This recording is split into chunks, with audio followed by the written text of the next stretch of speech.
خۆشەویستانی کورسات نیوز سڵاوتان لێبێ بە خۆشحاڵیەوە لەگەڵ هاوکارانم پانۆڕامای ئەم شەوتان پێشکەشەکەین. لە ئێستادا کێشەکانی نێوان هەرێمی کوردستان و بەغدا تا ئێستاش بە هەڵواسراوی و باڵپەسێراوی ماونەتەوە. لە شەقامی کوردستانی و ڕوونتریش بڵێ لە ناو هێزە سیاسیەکاندا دوو بۆچوون هەیە لەسەر ڕێککەوتن و ڕێنەکەوتن لەگەڵ بەغدا. بەشێک لە هاوڵاتیانی هەرێمی کوردستان کە ڕەنگە ئەمە ئیتیزاهی سیاسیشی لە پشتەوە بێ باز لەوەکەن کە پێویستە هەرێمی کوردستان خۆی چاکسازی بکات و پێویستی بەوە نەبێت لەگەڵ بەغدا ڕێکەوێت. بەشێکی زۆری هاوڵاتیانیش داواکەن بۆ چارەسەرکردنی کێشەی موچە و بودجە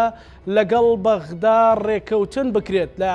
ماوەی ڕابردوودا شاندێکی باڵای حکوومەتی هەرێمی کوردستان سەردانی بەغدای کرد. وێڕایەوەی لەسەر پرۆژە یاسایی بودجە لەگەڵ ئەنجومەنی وەزیرانی بەغدا ڕێکەوتن، بەڵام تا ئێستا بەغدا ئەو بڕەپارەیەی نەناردووە بڕیار بوو لە کورتێنانی قەرز یاخود لە یاسای پڕکردنەوەی کورتێنان بینێرێ بۆ هەرێمی کوردستان. بەغدا لە نێوان کۆمەڵێک کێشەی سیاسی و تەنانەت سەربازی و داراییدایە. هەروەها کۆمەڵێک کێشەی تری لەگەڵ هەرێمی کوردستان هەیە. ئایا هەرێمی کوردستان لەگەڵ بەغدا ڕێککەوێت باشترە یاخۆت خۆی چاکسازی بنەڕەتی بکات و بتوانێت کێشە داراییەکانی موچەخۆرانی هەرێمی کوردستان چارەسەر بکات؟ ژمارەیەکی زۆر بەرپرسی باڵای کورد لە بەغدا لە پۆستە جیاجیەکانن. ڕۆڵی ئەو بەرپرسە کوردانە چیە لە چارەسەرکردنی کێشەکانی نێوان هەرێمی کوردستان و بەغدا؟ ئایا بەغدا نیەتی ڕێککەوتنی نییە یاخود هەرێمی کوردستان نیەتی ڕێککەوتنی نییە؟ هەمووانە لە پانۆڕامادا گفتوگۆی لەبارەوە کرێ بە میوانداری بەڕێز مامۆستا بەشیر حەداد، جێگری سەرۆکی ئەنجومەنی نوێنەرانی عێراق کە بە سوپاسەوە بەڕێزیان لە شاری هەولێرەوە لەگەڵمانە بێ. مامۆستا سوپاس بۆ ئامادەبوون لە بەرنامەی پانۆڕامادا. من سەرەتا ئەمەوێ لە پرسیارێکەوە دەست پێ بکەم کە بەڕێستان لە وتاری ڕۆژی هەینی لە شاری هەولێر بەڕێستان باستان لە بابەتێک کرد بوو کە پێویستە ئیدی خەڵکی کوردستان و حکوومەتی هەرێمی کوردستان خۆیان ڕێخەنەوە و پێویستمان بە بەغدا نەبێت. ئەمە لە دوو ڕۆژی ڕابردوودا دەنگدانەوەی گەورەی بە دواخۆیدا هێناوە لە کۆمەڵێک پەیجی سۆشیال میدیادا. هەندێکیان ڕەخنەی ئەوە ئەگرن کە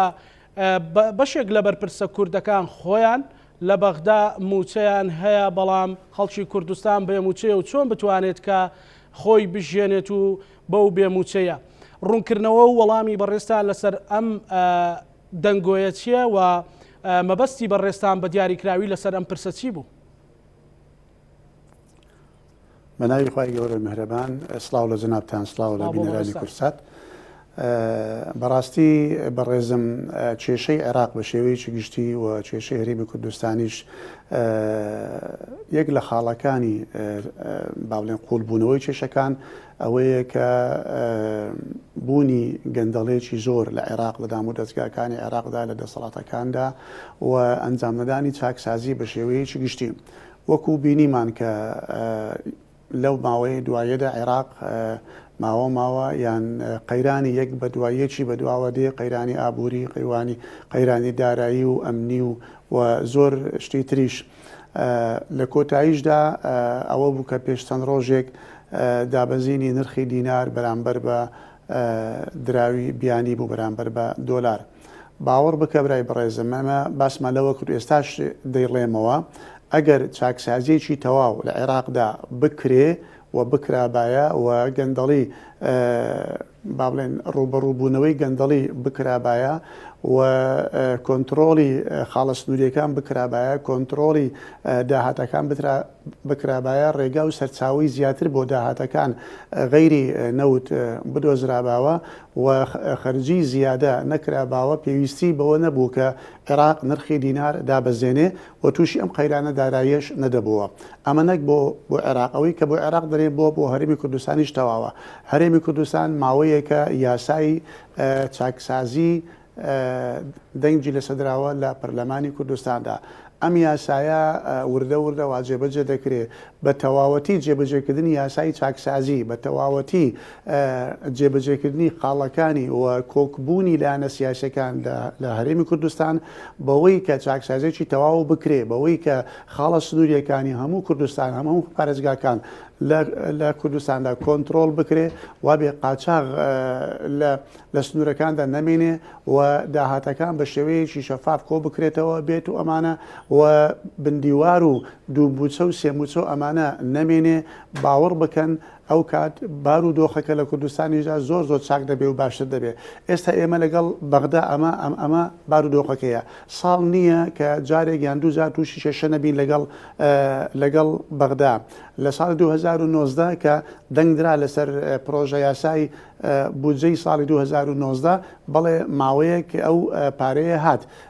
لە پاشان ڕاگیرە بە هەر حاڵێک و بە هەر ناوێک لەگەڵ ئەوە کە ئەو کاتیش و ئێستاش حکوومەت هەرێمی کوردستان پابند بوو بە مەرجەکانی کە دەڵێن نەوت ڕادست نەدەکرا نەخێر پارەی نەوتەکە بە زیادەوە لە بەغداوە دەبڕا واتە نەوت ڕادست دەکرا پارەکەی ڕادست دەکرا جا بۆیە ئەوە مەبەستی ئێمە لەوە ئەوەیە ئەگەر ئێمەش بۆ خۆمان لە کوردستاندا خەمێک لە خۆمان بخۆین لایەنە سیاسیەکان بە تێکڕایی نێوماڵی کوردستان ڕێک بخەنەوە و ئەو داهاتەی خۆمان بە شێوەیەکی شەفاف و قاچاغی نەکرێت لە خاڵە سنووریەکان و شارێک داهاتەکەی خۆی کەم نەکاتەوە لە خەزێنە هەرێمی کوردستاندا ئەمانە وا دەکات کە بتوانین ئێمە ئەگەر لە کاتی ئاواژ دەکرێت کە دەبین ئێستا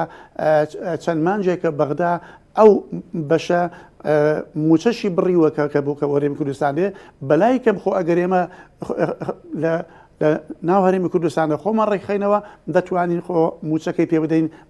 بار شێوازێک بێ مەبەستی ئێمە ئەوەیە مەبەستی ئێمە ئەم ڕۆژناسبەی ئەم ڕۆژناسبەی دەبێ پێویستە یەک لە خاڵە سەرچێکانی چارەسەرکردنی بار و دۆخ هەرێمی کوردستان ڕێکخستنی نێوماڵی کوردە چاکسازێکی تەواو ئەنجام بدرێ و هیچ لایەنێک ڕانەکە لە ئەنجامدانی چاکسازیەکە ڕاستە لەوانەیە کەسێک لایەنێک یان کۆمەڵێک خەڵک زیانیان پێدەگا لە مەسلەی چاکسازیەکە بەڵام تا ئەمە قابلی ئەو زیانە نەبن و چاکسازەکە ئەنجام نەدرێ و هەر کەسێک قوربانی بە بەشێک لە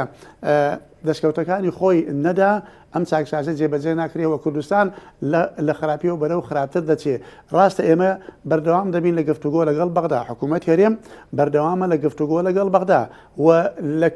لە دوایین سەردانی شاندی باڵای هەرێمی کوردستانیش بۆ بەغدا وەکو بینیتان لای حکوومەتی عێراق لای سەرۆک کۆمار و لە ناو پەرلەمانیشدا ئەم شاندە باڵایە بە شێوەیەکی فەرمی پابندبوونی حکوومەت هەرێمی کوردستانی ڕاگەیاند بە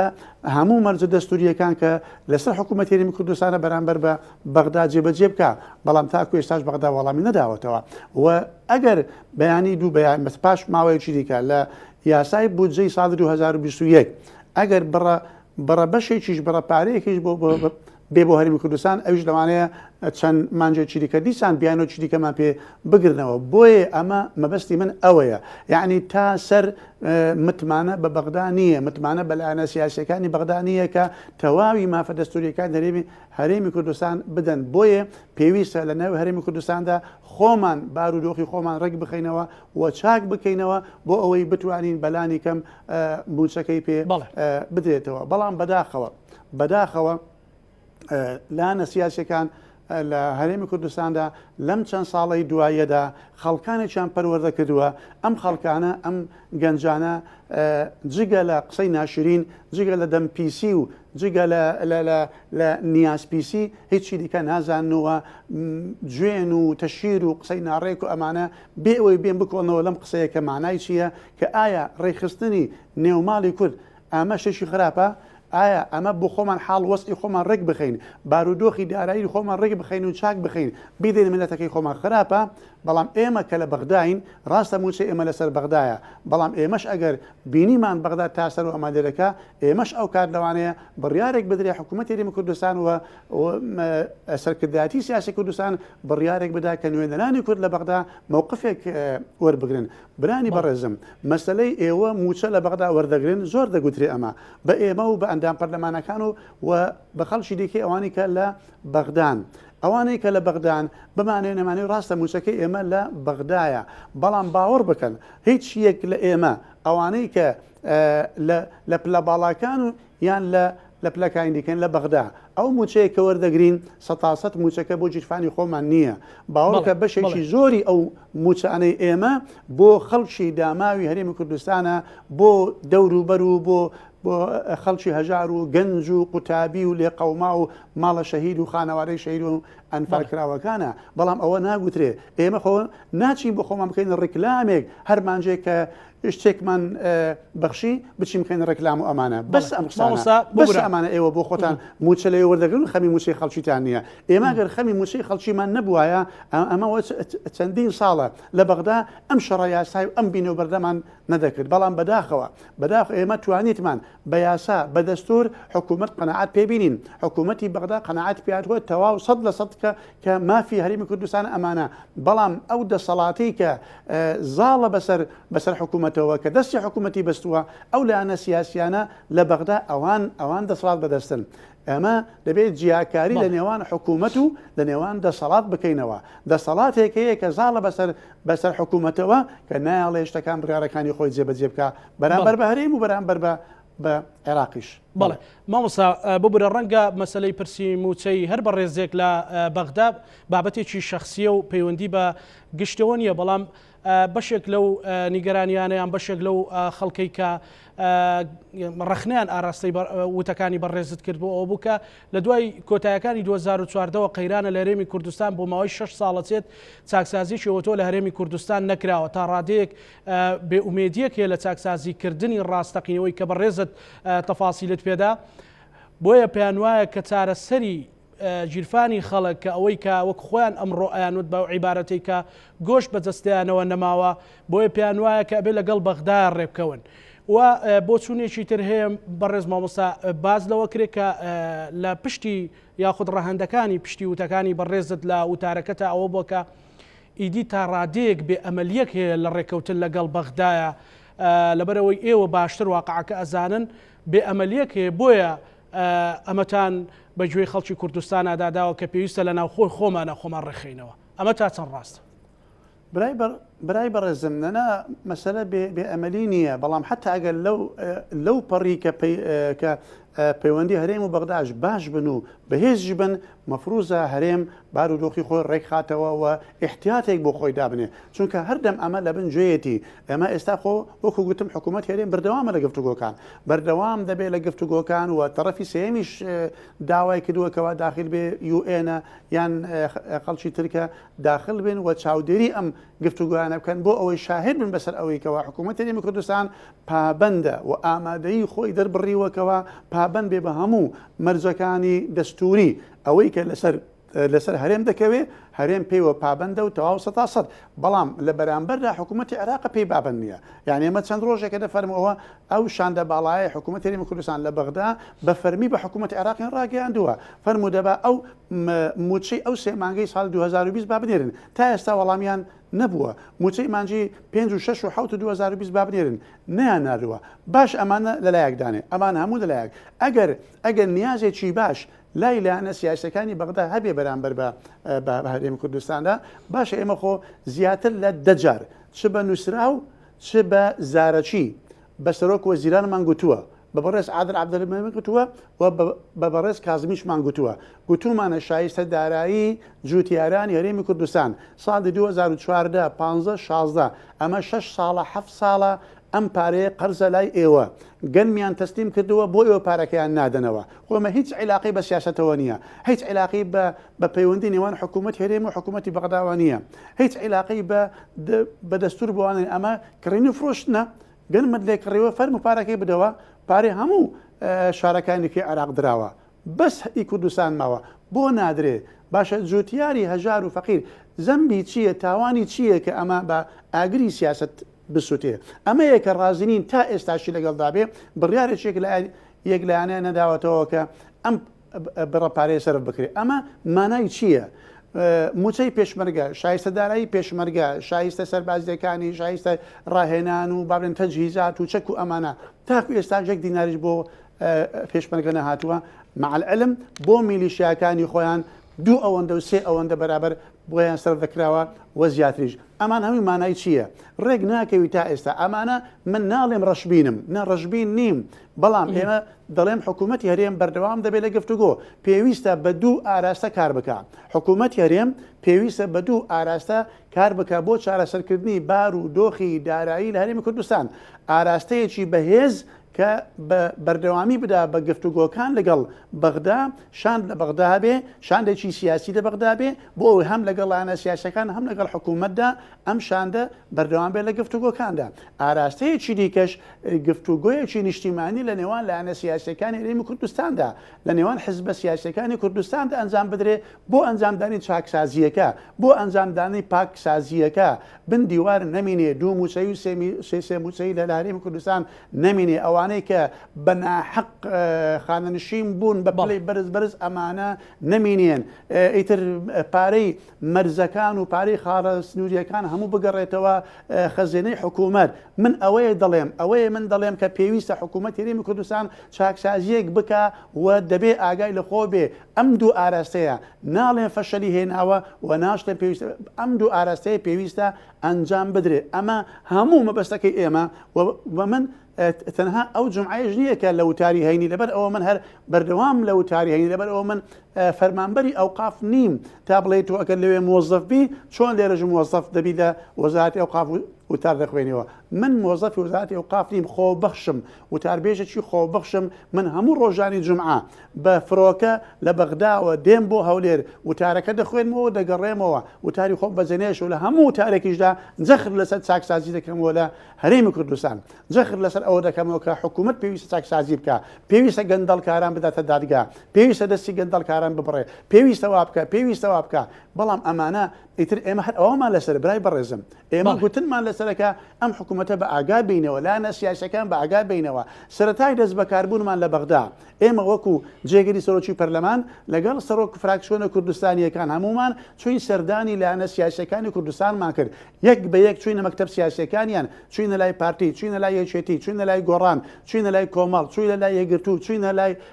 ئیتر هەموو لایەنە سیاسەکان و کەسایەتیەکان پێمان ڕاگەیاندن بۆ ئەوەی کە بتوانین هەرێم لەو بارودۆخە ڕزگار بکەین پێویستە گفتوگۆکان بەردەوام پێ بدەن و نێو ماڵی خۆتان لە هەرێمی کوردستان لێرە بە قووەت بکەن و پردی متمانە لەگەڵ جەماوەر لەگەڵ خەڵک دروست بکەنەوە ئەگەر دەتانەوێت ئێمەی نوێنەری ئێوە لە بەغدا بەهێزبین پێویستە ئێوە لە هەرێمی کوردستاندا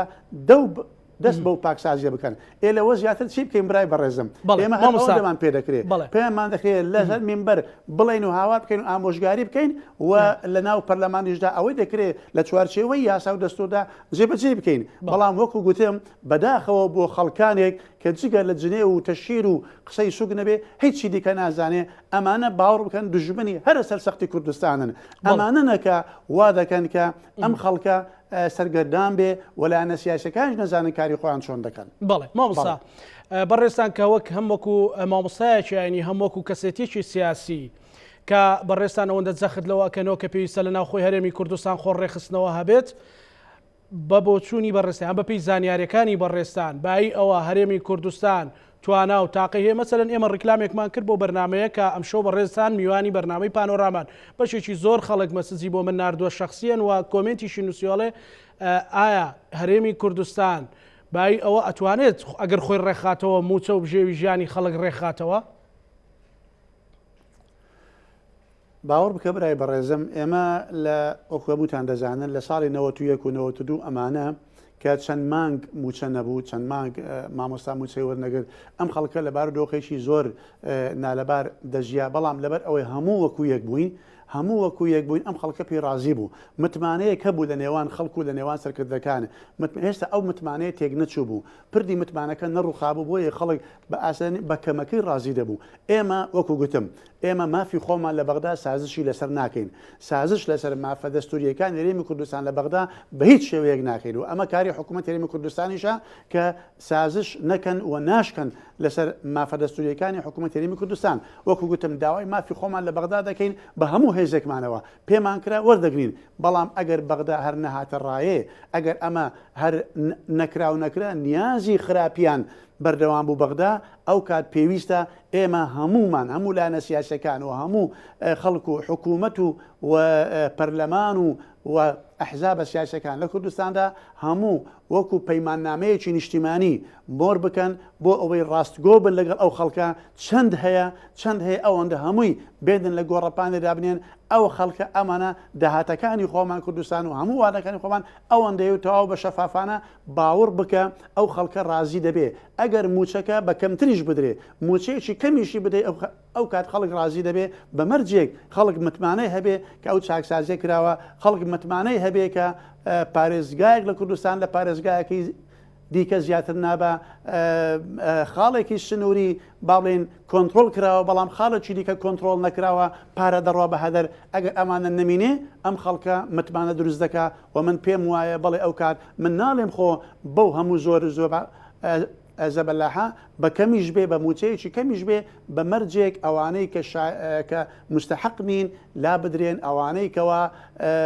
باڵێن گەندەڵکارن محاسبە بکرێن ئەوانەی کەوا بندیوارن لا بدرێن ئەوەی دیکە دەمێنێتەوە من پێم وایە خەڵک ڕازی دەبێت. بەڵێ مامۆستا پرسێکی تر هەیە لای هاوڵاتیان هەڵبەتە منەوە ڕوون کەمەوەکە بەشێک لەوانەی کە ڕخنیان گرتووە ڕخنەیەک مەسەلەن ڕەنگە بچێتە چوارچەوەی ڕخنە باسیەوە ناکەم کە قسەی نەشیا و ئەوانیان کردو ئەوانەی تر ڕەنگە لە خەمی بەڕێزیشت و قەوارەی هەرێمی کوردستان و خەڵکی کوردستانیش دابن لەبەرەوەی بەڕێزیشت باشە زانی کە خەڵکی کوردستان ژیانی زۆر خراپە. ئێستا قسەیەکی تر هەیە پرسێکی تر هەیە کە باز ئەوە بەشێک لە پەرلەمانتارە شیعەکانیش باسی لێوەکەن کە حکوومەتی هەرێمی کوردستان پێویستە نەوت ڕادەست بکات و حکوومەتی هەرێمی کوردستانیش باسی لەوە کردو کە داهاتی نەوت ڕادەست دەکات. پێت وایە گەر هەرێمی کوردستان ئەو پرۆژە یاسا ببێ بە یاسا و 250,000 بەرمیل نەوت وەکو نەوت ڕادەست بکات کێشەکە چارە سەرە بێت و بەغدا بیان و تر بە هەرێمی کوردستان ناگرێت؟ لە هەموو یاساکاندا لە چ لە یاسای قەرزدا چ لە یاسای بودجەی ساڵ 2019دا تەنانەت لەو یاسا دواییش کە یاسای قەرزەکەدا هاتووە دەڵێ هەرێم پارەی نەوتەکە ڕادەست بکە ئەقیام النەفت ئەقیامەکە واتە قیمەتی نفتەکە ڕادەست بکە ئەو قیمەتەش لە ساڵ 2019ەوە و پێشتریش ئەمە کراوە هەر نەک بەغدا نەوتەکە بفرۆشێ و پارەکەی بدا نا هەر بەغدا مسبقاً پێش ئەوە نەوتەکەش بفرۆشرێ بەغدا پارەکەی لێ بڕیوە یعنی شایستە دارایی هەرێمی کوردستان لە بەغدا نزیکەی تریلیۆنێک دینارە ئەم تریلیۆن دینارە لە 2019ەوە دەبوایە بەغدا مانجێ تریلیۆنێک دینار بدات هەرێمی کوردستان بەڵام ئایا تریلیۆنەکەی داوە نەخێر چەندی داوە ماوەیەک 453 ملیاریدا لە پاشان کردیە 320 ملیار دینار بۆ 320 ئەی کوا تریلیۆنەکە کوا باقیەکە دەبڕێ لەبەر ئەوەی تۆ نەوتەکە ڕادەست ناکەی پارەی نەوتەکە بە زیادەوە بەغدا دەیبڕێ پێویستە خەڵک ئەمە بزانێ برای بەڕێزم یعنی ئەگەر هەرێمی کوردستان نەوت ڕادەست ناکە پارەی نەوتەکەی ڕادەست دەکا پارەکە دراوە بە زیاتریشەوە دەبڕێ بەو قیمەتەی بەو نرخەی کە بەغدا دەیفرۆشێ نەک بەو نرخەی کارێمی کوردستان دەیفرۆشێ ئەوە مەسەلەیەکی هونەریە من نازانم لەوانەیە لەبەر گرێبەستە لەگەڵ بازێک کۆمپانیای دیکە ئەمانە کە کراوە لەوانەیە زەحمەتێک باوەڕ کە ئێستا بەغدا بۆ خۆشی وەکو وەزارەتی نەوت وەکو حکوومەت دەڵێم ها نەکو لایەنە سیاسەکان وەکو حکوومەت بەغدا بۆ خۆش ئێستا ڕازی نییە و پێی خۆش نییە نەوتەکە وەربگرێ لەبەرێ دەڵێ من کێشەم کەم نییە کێشەی ئێوەشم ناتوانم بێتە سەرمان من ئەو نەوتانەی خۆم پێوە بە زۆر دەفرۆشنەوتی ئێوە چۆن دەفرۆشرێ ناکرێ نابێ ئێو ئێستا نەوتەکەی بۆ دەفرۆشێ پارەکەی لەوە دەجێڕێتەوە بە سووک و سانایی و بە ئاسانی بە پاکوشە کەواتە ئەمە لە بەرژەوەندی هەردوو لایە بۆیە وەکو یاسا بەڵێ هەرێم جێبەجێ کردووە ئەقیام واتە نرخی ئەو نەوتە ڕادەست دەکا بەڵام ئیتر دەنگۆکی لەناو لایەنە سیاسیەکانی عێراقیە کە دەڵێن دەبێ ئەو نەوتە ڕادەست بکرێ ئەوەش دیسان مەسەلەیەکی دیکەیە بەڵێ پرۆژە یاساکە ئێستا لە ئەنجومەنی وەزیران پەسەند کراوە و ئاراستەی ئەنجومەنی نوێنەران کراوە بە پێو زانیارانی بەڕێستان هەتانە ئایا ئەو مادە و فەقەرانەی تایبەتن بە هەرێمی کوردستان لە پرۆژە یاسای بودجە تێپەڕێندرێن یاخۆت نیەتێکی خراپ هەیە پێویستە لە ئێستا هەرێمی کوردستان و نوێنەرەکانی چی بکەن بۆی بتوانن ئەم پرۆژه یاسایە لەناو ئەنجومەنی نوێنەران لە بەرژەوەندی کوردیان ئەوەی کە هەیە تێپەڕێنن ببێ بە یاسا بۆەوەی دواتر هەرێمی کوردستان بتوانێت لەگەڵ حکوومەتی بەغدایە مامەڵی لەگەڵ بکات. ئەوەی لە حکوومەتەوە بێ ئێمە بە چاچی دەبینین و وابزانم حکوومەت هەرێمی کوردستانیش پێی ڕازیە لەبەرەوە حکوومەت وەکو گوتم بە شێوەیەکی واقعی مامەڵە لەگەڵ حکوومەتی هەرێم دەکات حکوومەتی بەغدا لەگەڵ حکوومەتی هەرێم بە شێوەیەکی واقعی مامەڵەی لەگەڵ دەکا و کێشەیان نییە بەڵام کێشە لەگەڵ لایەنە سیاسەکانە بۆیە ئەوەی لەو پرۆژە یاسای بودجەش هاتووە ئەوەی کە حکوومەت ناروێتی شێکی خراپ نییە شێکی باشە و حکوومەت هەرێم پێی ڕازیە پێی ڕازیە لەبەر ئەوەی بەشی یان پشتی هەرێمی کوردستان بە شێوەیەکی ڕاستە خۆیان ناڕاستە خۆ تێیدا دیار کراوە بەوەی کە حکوومەت هەرێم ڕازیە بەڵام لەناو پەرلەماندا ئەمە چاوەڕوانی ئەوە دەکرێت کە ئێمە ئەم پرۆژە یاسایە تێپەڕێنرێ بەڵام ئەگەر بینیمان دیسان لایەنەکانی دیکە یان فراکسیۆنەکانی دیکە دەیانەوێت کێشە دروست بکەن بۆ تێپەڕاندنی ئەم یاسایە و تەگەرە دەخەنە سەر ئەوەی کە مافی هەرێمی کوردستان لەو یاسایە جێگیر بکرێ ئەو کات دیارە نیازی ئەوان بە دیار دەکەوێت ئێمە وەکو فراکسیۆنە کوردستانیەکان ینی وامان پێ باشەوە بڕیارەکە لە سەرەتای گەڕانەوەمان بۆ بەغدا لە پاش پشوەکانی سەری ساڵ جارە پێش هەموو شتێک کۆبوونەوەیەک لەگەڵ فراکسیۆنە کوردیەکان دەکەین لە خۆماندا بۆ ئەوەی ڕێککەوین لەسەر سیغەیەک لەسەر شێوازێکی مامەڵەکردن لەگەڵ پرۆژە یاسای بودجەدا و چۆن بتوانین وا بکەین کە ئەم پرۆژە یاسایە تێپەڕێ و چۆن بتوانین دیسان پەیوەندی بە فراکسیۆنەکانی دیکەەوە بکەین و تیان بگەیری کە هەرێم ئامادەیە هەموو ئیلتیزاماتە دەستوریەکانی سەرخۆی جێبەجێ بکە بەرامبەر بە بەغدا. بەڵێ بەڕێز مامۆستا بەشیر بەڕێستان جێگری سەرۆکی ئەنجومەنی نوێنەرانی عێراقن پەرلەمانتاری کوردن نوێنەری کوردن ئێستا بەڕێستان کۆمەڵە بینەر گویان لە بەڕێستانە بێ مەسەلەن ڕەنگە لە دیمانەی تردا هەندێک لە پەرلەمانتارە کوردەکان کۆمەڵێک بەڕێزی تر باز لەوەکەن کە تەنانەت نەسەن پەرلەمانتارێکی بەڕێز باز لەوە کە ئەگەر بێت و حکوومەتی هەرێمی کوردستان بۆ منە نەوتی ڕادستی بەغدا نەکرد خەڵکی برسی کرد ئەگەر بێت و لەم جاریانە نەوت ڕادست نەکاوە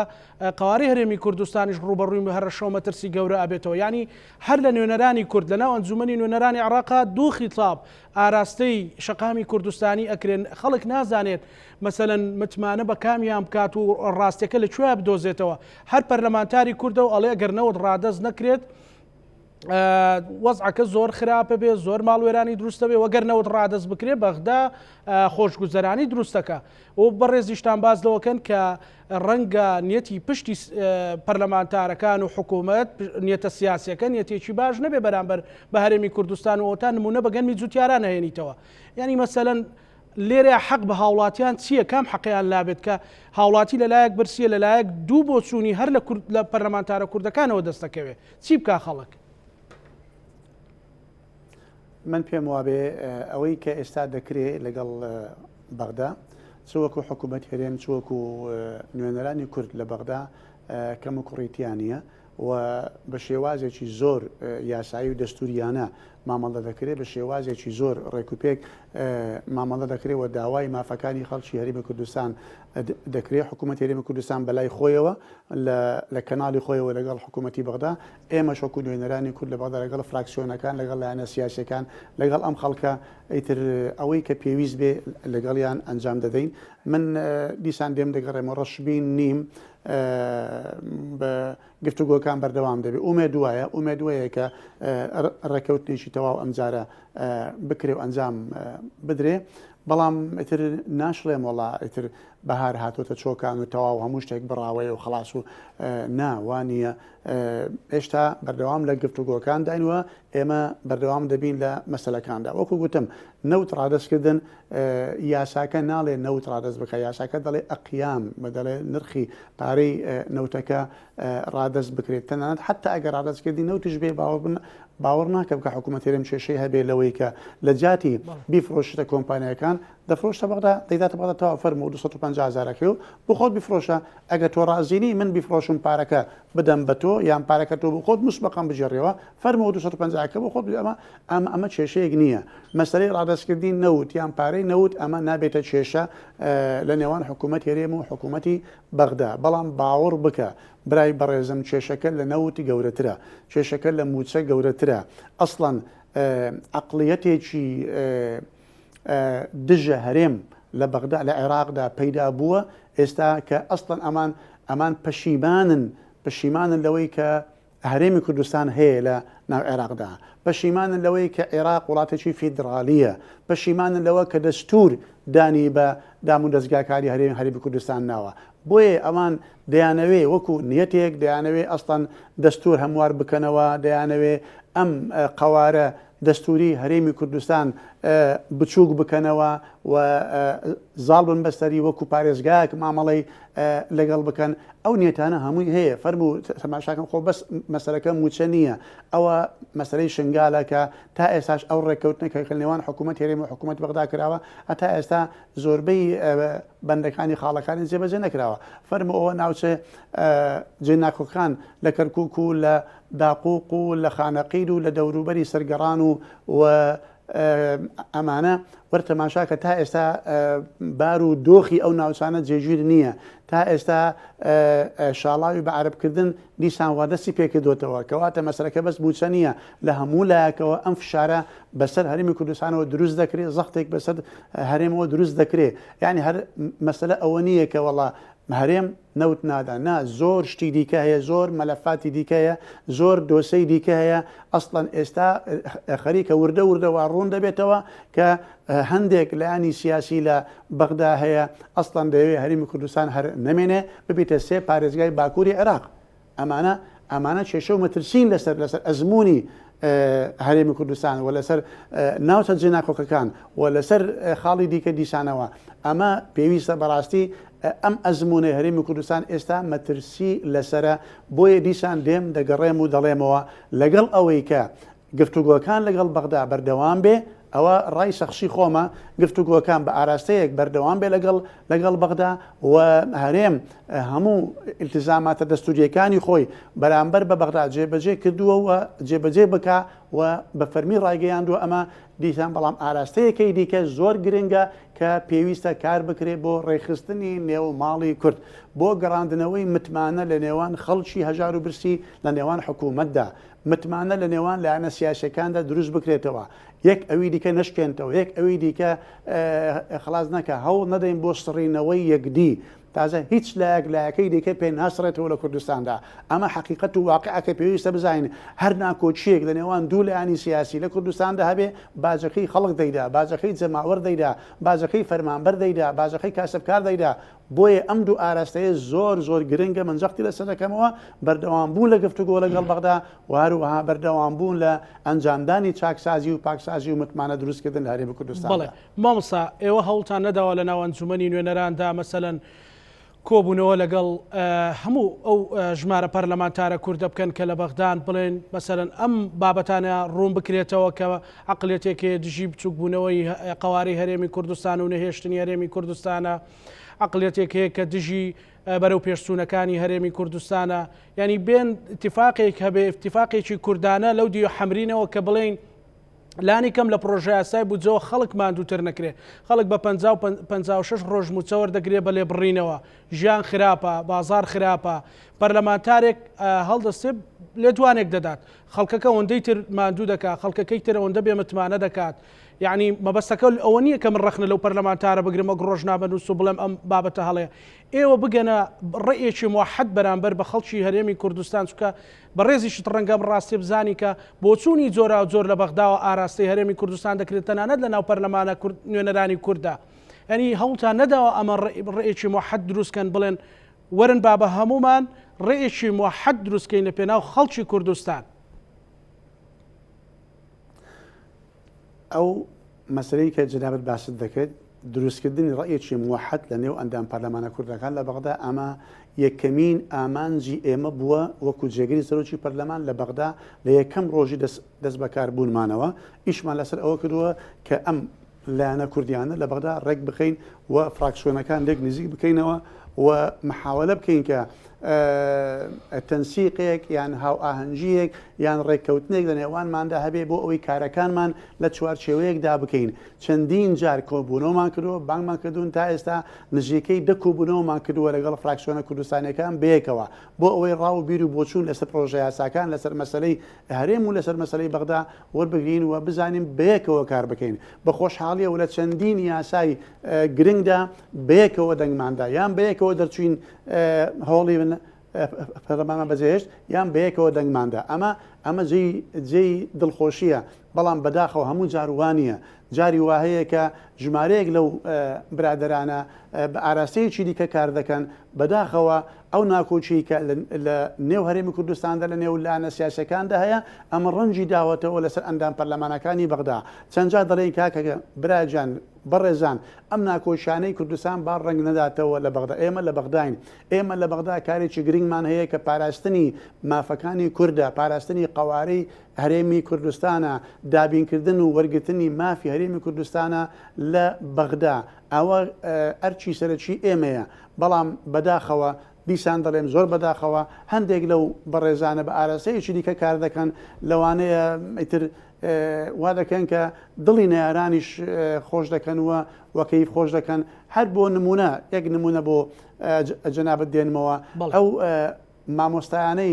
مامۆستا و فەرمانبەرانە هەندێک نوێنەریان هاتبوونە بەغدا لەم دوایان پێش چەند ڕۆژێک هاتبوونە بەغدا و یەک لەو سەردانانە هاتبوونە ناو پەرلەمانی عێراق ئێمە زانیمان و داوامان کرد وتمان پێمان خۆشە ئێمە وەکو جێگیری سەرۆکی پەرلەمان پێمان خۆشە چاومان بەو بەڕێزانە بکەوێ ئەمانە خەڵکی ئێمەن ئەمانە نوێنەری میلەتی ئێمەن ئەوانە مافی ڕەوایان هەیە کە ئەمانە فەرمانبەرن مامۆستانە داوای مافی خۆیان دەکەن داوای قوتی خۆیان دەکەن ئەمە ئەو پەڕی مافی خۆیانە پێمان خۆشە بیان بینیم بابێنەکردمان پێشوازیان لێ بکەین گوێیان لێ ڕابگرین بۆ ئەوەی ئێمەش ببینە دەنجێکی زیاتر لەگەڵیان بەڵام بەداخەوە باوەڕ بکەن یعنی ئەمە زۆر بە ناڕەحەتیەوە باس دەکەم زۆر بە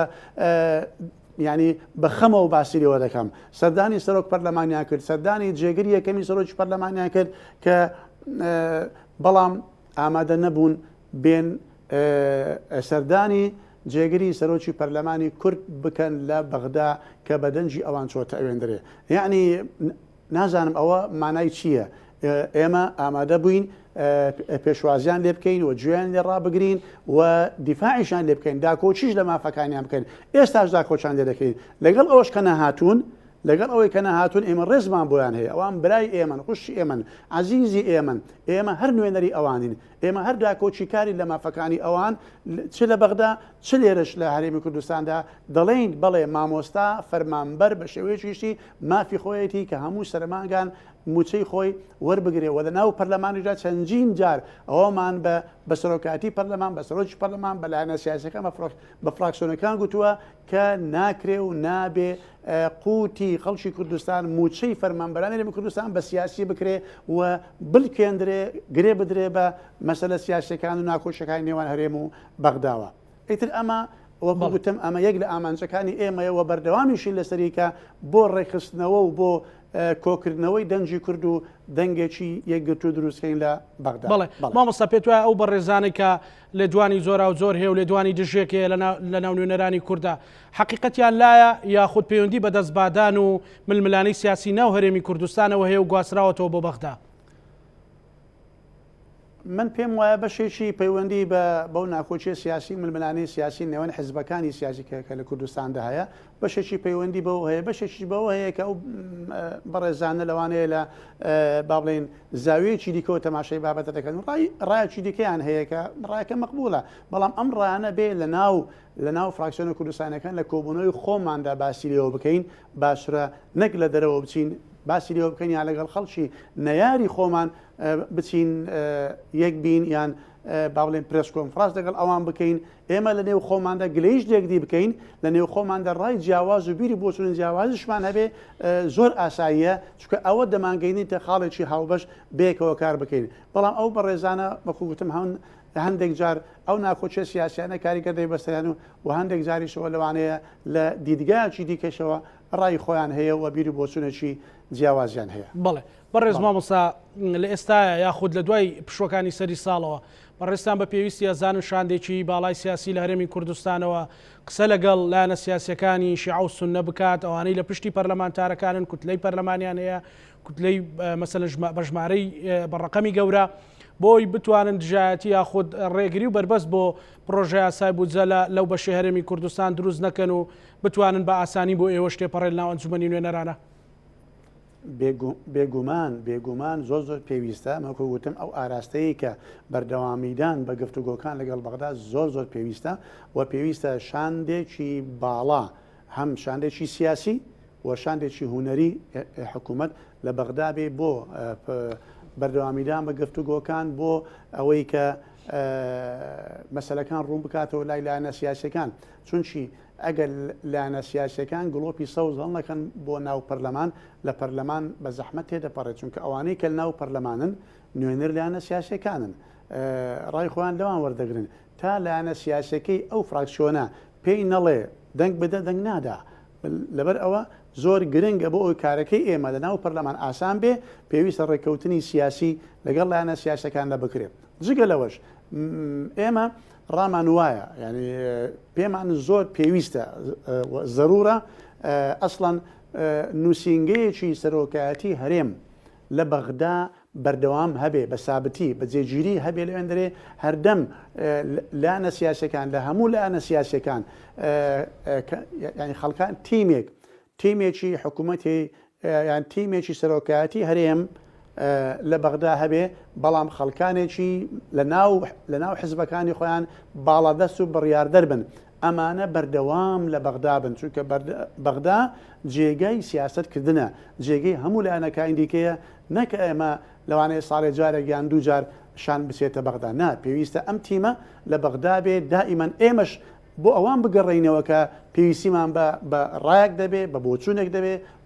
بە شتێکی سیاسی دەبێ پێویستە ئێمە لەگەڵ ئەوان ئەم شتە یەکلای بکەینەوە بۆیە بەڵێ من بێگومان ڕام وایە کە گفتوگۆکان بەردەوام بێ و شاندێکی سیاسی باڵا بچێتە بەغدا بۆ ئەوەی کە مەسەلەکان ڕوونکاتەوە و ئەم تیمەش لە بەغدا هەبێ بە بەردەوامی بۆ ئەوەی هەم ئێمە هەم تیمی حکوومەتیش سوودی لێ وەربگرین. بەڵێ مامۆستا تا چەند ململانەی اقلیمیەکان و بە تایبەتیش هەندێک بۆچوون هەیە کە پێی وایە کاریگەری ئێران و تورکیا لەسەر ڕێکەوتنی هەرێم و بەغدا هەیە بۆچوونی بەڕێستان لەو بارەیەوە چییە؟ گومان لەوەدانیە کە ململانەی اقلیمیەکان و کاریگەری دەوڵەتانی دەوروبەر بەسەر عێراقدا هەیە و لەبەر ئەوەی عێراق تا ئێستا خۆی یەکلایانە نەیتوانیوە خاوەنی بڕیاری خۆی بێ و حکوومەتەکە تا ئێستا حکوومەتی عێراقی ئەو هێزەی پەیدا نەکردووە کە بتوانێت هەموو شتەکان کۆنتترۆل بکە لەبەرەوەی لە دەرەوەی حکوومەت هێز هەیە هەندێک شت کۆنتترۆل دەکات بۆیە تەماشا دەکەی کاریگەری وڵاتانی دەوروبەر بەسەر عێراقدا هەیە و دیارەوە زۆر بە ئاشکراش دیارە چ تورکیا بێت چ ئێران بێ چ وڵاتانی کەنداو بێ یان چه ئەو ململانەیە نێوان ئێران و ئەمریکا هەیە ئەوەی دیسان کاریگەریی زۆری بەسەر عێراقەوە هەیە. بەڵێ مامۆستا دۆخی بەغدا شەوی ڕابردوو لە لێواری تەقینەوەیەکدا بوو کە گروپێکی حەشدی شعبیان ئەهلی ئەسابی ئەهلی حەق لەگەڵ حکوومەت بە تایبەتیش لەگەڵ دژە تیرۆر خەریک بوو بەریەکەوتنێک هەبێت پێت وایە ئەمە سەرەتایە کە یاخود عێراق لە لێواری تەقینەوەیەکدا بێت؟ ئەم جۆرە ڕوبەڕووبوونەوانە لە عێراق لە بەغدا یان لە شارەکانی دیکەی عێراقدا دەمێکە چاوەڕوان کراوە دەمێکە تەوەقع دەکرێت کە ئەمە ڕوو بدا لەبەرەوەی جیاوازی بێری و بۆچوون لە نێوان لایەنە سیاسەکان لە نێوان میلیشیاکان لە نێوان گروپەکانی هەم سوننە و هەم شیعەش لە نێو خۆیاندا بیری و بۆچوونی زۆر قوڵن جیاوازی زۆر قوڵن ناکۆچی زۆر قوڵ لە نێوانیاندا هەیە بۆی ئەمە دوور نییە هەر کاتێک بگاتە ئەوەی کە پێک دابدەن و هەروەها هەموو ئەوانش لەگەڵ حکوومەت دیسانەوە ئەم ناکۆچی هەیە و وەکو باس بکرد حکوومەتە بەڵام دەسەڵاتی تەواوی بەدەست نیە دەسەڵاتی تەواو بەدەست لە دە سیاسەکان و بەدەست میلیشیاکانە لەبەر ئەوە ئەم بەریەکەوتنە ئەمڕۆ ناسبەی لەوانەیە ڕوو بدا نازانم کەی و نازانم چۆن ڕوو دەدا و ئێمە چەند جارش باسمان لەوە کردووە هەر چەندە وادەی هەڵبژاردنەکان نزیک بێتەوە احتیمالەکە زیاتر دەبێت کە ئەم ڕووداوانە ئەم ڕووداوانە خوازاوانە ڕوو بدەن بۆ ئەوەی کەش و هەوایەکی ئەوە دروست بێ بار و دۆخی ئەمنی تێک بچێ ئەوانە و ببێت هۆی پشێوی و ئەنجام نەدانی هەڵبژاردنەکەن ئەمەش یعنی بۆ چوونە کە تەوەقعێک هەمووشت دەکرێت. دوا پرسیاری من بۆ بەڕێز مامۆستا بەشیرەوەیە کە ژیان و گوزەرانی خەڵک خراپە و لە ناوڕۆکی بەرنمەکەیە باسمان کرد دوا پەیامی بەڕێستان بۆ ئەوەی لە 2021 دۆخی خەڵک خراپتر نەبێت ژیانی خەڵک خراپتر نەبێت پێویستە هەنگاوی بەپەلات چی بێت بۆ چارەسەرکردنی بژێوی ژیانی خەڵک. من ئومێدەوارم ساڵی 2021 هەندێک لە ئازار و ناخۆشیەکانی ساڵی 2020 کەم کاتەوە و هەندێک دەرگا بەڕووی ئەم خەڵکەدا بکرێتەوە و ئومێدەوارم کە ئەم نەخۆشی و پەتایانە کەم بنەوە و نەمێنێن زیاد نەکە بەڵام بۆ ئەوەی کە بارودۆخەکە بەرەو باشتر بڕوە ئیسان دێم و دەگەڕێمەوە چاکسازی پاکسازی لە هەموو لایەنەکان و دروستکردنی نێوەماڵی کورد و لایەنە کوردیەکان حەزبە کوردیەکان هەر هەموو ئەوانەی کە لە حکوومەت بەشدارن ئەوانەی لە دەرەوەی حکوومەتیشن هەر هەموو پێویستە لە بەشێک لە با بڵێن ئیمتیازاتەکانی خۆیان یان بەشێک قوربانی بە بەشێک لە بەرژەوەندەکانی خۆیان بدەن لە پێناو ڕێککەوتن لە پێناو لێک نزیک بوونەوە و دروستکردنی پردی متمانە لە نێو خۆیان و هەروە لە نێو جەماوەر و لە نێوان حکوومەتە و پێدانی هەیبەت بە حکوومەت هێرمی کوردستان بۆ ئەوی بتوانێت کارەکانی خۆی بکە ئەو چاکسازیە بە شێوازێکی باش ئەم یاسای چاکسازیە جێبەجێ بکە و بەهێزەوە مامەڵە لەگەڵ بەغدا بکرێ شان کە دەچێتە بەغدا لە هەموو لاەنە سیاسەکان پێک بێەوە لە بڕیار بەدەستەکانەوە دیسان بچن بۆ ئەوەی کە بتوانن لە بەغدا لەگەڵ لاەنە سیاسەکان بەهێزەوە مامەڵە بکەن بەهێزەوە قسە بکەن و سازش لە مافەدەستوریەکان نەکەن. زۆر سپاس بۆ بەڕێز مامۆستا بەشیر حەداد جێگری سەرۆکی ئەنجومەنی نوێنەرانی عێراق کە بەڕێزیان لە هەولێرەوە لەگەڵمان بەشدار بوو. سپاس بۆ بەڕێستان. نێرانی خۆشەویست لەگەڵ هاوکارەکانم پانۆرامای ئەم شەومان پێشکەشکردن بە هیوای ساغ و سەلامەتی بۆ هەموو لایەک خواتان لەگەڵ.